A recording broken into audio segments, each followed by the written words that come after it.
बहुत बहुत धन्यवाद राम नारायण जी। आपने सब बात तो रखी थी। हमारे पार्टी के सभी वरिष्ठ नेता लोग यहाँ पे बैठे हैं। अगर सबका नाम लूंगा तो समय थोड़ा कम है और सभी सम्मानित लोग यहाँ पे बैठे हैं, पार्टी के वरिष्ठ नेता लोग। जो ये घटना हुई है, खैर हमें तो पता ही था, यहाँ तो हमारा बचपन ही बीता है। शायद जो लोग हैं यहाँ पे जानते ही होंगे कि हम लोग तो यहीं पे रहे हैं बचपन में। और जब ये घटना हुई तो बड़ा पीड़ा हुआ कि मतलब किसी का घर गिराने से पहले सरकार को नोटिस देना चाहिए था। इस सरकार ने नोटिस दिया नहीं, अचानक बुलडोजर लेके आई और गरीबों का घर गिरा दिया। और यहाँ के प्रशासन ने यहाँ पे पहले, अगर घर गिराने से पहले वैकल्पिक व्यवस्था करनी चाहिए थी, फिर उसके बाद घर गिराना चाहिए। मगर ये सरकार गरीबों की दुश्मन है।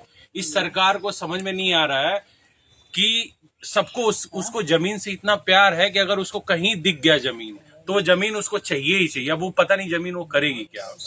तो इसलिए समाजवादी पार्टी के राष्ट्रीय अध्यक्ष श्री अखिलेश यादव इस मुद्दे पे, आप लोगों के मुद्दे पे बहुत दुखी हैं। और उन्होंने मेरी बात हुई, व्यक्तिगत मेरी बात हुई राष्ट्रीय अध्यक्ष जी से, अखिलेश यादव जी से।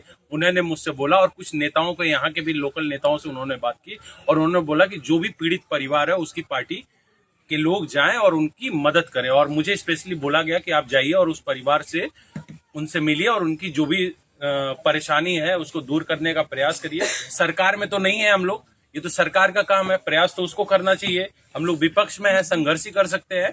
बट जो भी राष्ट्रीय अध्यक्ष जी के आशीर्वाद से, जो भी उनके निर्देश से जो हो सकता है तथा संभव, क्योंकि परिवार बहुत ज्यादा है, लोग बहुत ज्यादा है, सरकार के पास खजाना बहुत ज्यादा होता है। सरकार चाहे तो प्रति परिवार इंतजाम कर दे, मगर सरकार को अब पता नहीं किस चीज का घमंड है। सरकार को उसमें गरीबों के लिए उसको बस सिर्फ वोट चाहिए और उनको काम से मतलब नहीं है, घर उजाड़ दिया कुछ। मगर हमारे अखिलेश जी ने और श्री अखिलेश यादव जी बहुत चिंतित हैं उस मुद्दे पे और हम लोग आए हैं आपके बीच में और हम आपको भरोसा दिलाते हैं कि जो भी हो सकता है पूरी समाजवादी पार्टी आप लोगों के साथ है।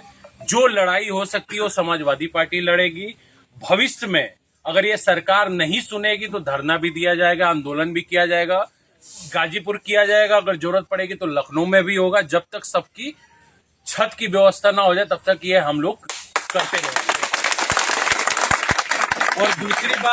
और दूसरी बात, अगर सरकार ये व्यवस्था नहीं करती है तो हम आपको भरोसा दिलाते हैं कि जब समाजवादी पार्टी की सरकार 2027 में बनने जा रही है, जब समाजवादी पार्टी की सरकार 2027 में बनेगी तो सबके लिए लोहिया आवास सबको दिया जाएगा।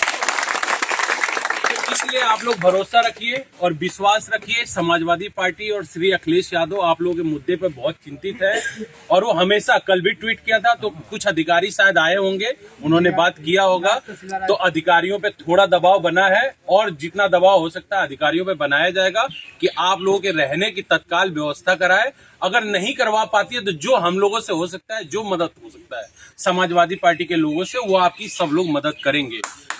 और यहाँ पे पार्टी के सभी लोग वरिष्ठ नेता लोग बैठे। मदन यादव जी हैं, जिला पंचायत का चुनाव, विधान परिषद का चुनाव लड़ चुके हैं।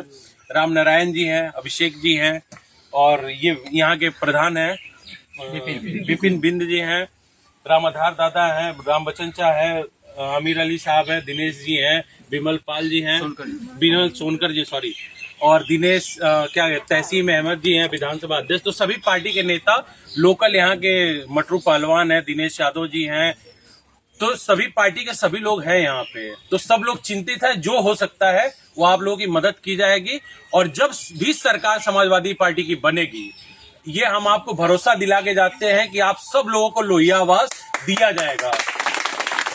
और बहुत बहुत धन्यवाद। अब इसमें और क्या बोल सकते हैं हम लोग। रिलायंस की तरफ से हमारा विचार जो है कि बहुत ही कठोर सवाल है और इनकी समस्याएं हैं।